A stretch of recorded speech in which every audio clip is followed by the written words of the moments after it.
To what extent is water capable of picking up information? What does it perceive? And how does it remember it over time? Wir haben dann Versuche unternommen, zu sehen, ob sich das Bild. Then we undertook experiments to find out whether things changed when we put something into the water.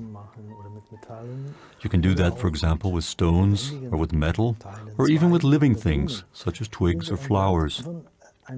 Here you see a petal from a flower, a real flower. It was placed in the water. A while later, we took a drop of water, and we put it on a slide and took a photograph of it after it had dried. And here you can see one of the pictures. And you can see it in this picture. It's the typical image you get when you put a flower into water. You could recognize the flower in every single drop in this glass, of course. That can be reproduced and has significance. And if you were to put a different flower in here, for example, a Sweet William flower, then all the drops of this water would look like Sweet William.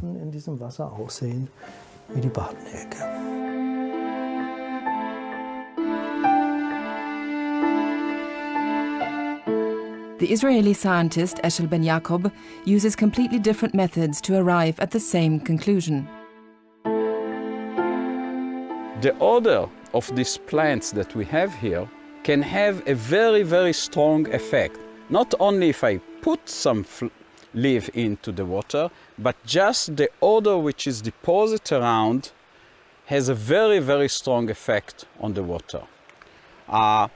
And this strong effect causes all the time inside to gases from the atmosphere to be mixed in to form a big network, very complicated network of bubbles, very, very tiny bubbles of gases. And the number of nanobubbles inside here, just to give you an estimate, it's about, depends on the condition, it's about 1,000 times the number of neurons that we have in our brain.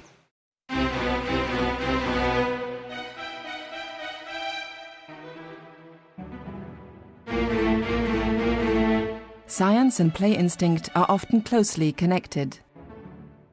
As a scientist, you have to ask yourself, of course, whether there isn't a logical extension of this. What about plants? And so we tried an experiment that we'd like to call lettuce listening to a mobile phone. Here's what we do. We take so-called reference water, that is, water from the Institute here, tap water, and you can see that here in the middle it has a dark spot that you can see in the image. Well, it has that in every drop. So now we take the water, which we have in a big pot, and we simply throw in the lettuce, a real head of lettuce. And then we take pictures of it and we can see, aha, that's lettuce. Now the water knows, and you can see it, that there is a head of lettuce in there. Interestingly enough, the dark center has disappeared. This is something we very often see when we put something living into the water. It produces a bright center. The living thing apparently has a way of forming a center.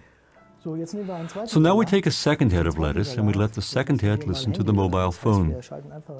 That means we simply turn on the phone and hold it next to the lettuce for 2 minutes. And we assume that the lettuce has absorbed radiation from the phone. Now we take this head of lettuce and put it into the reference water as well, and we compare the two results. And you can clearly see from the results that the edge is completely different.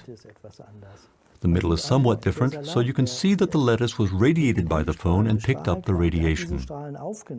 It has imparted that information to the reference water, and if we now take pictures of drops from the reference water where we put the lettuce, we can see from the water that this head of lettuce heard the mobile phone. That's apparently the way nature works. So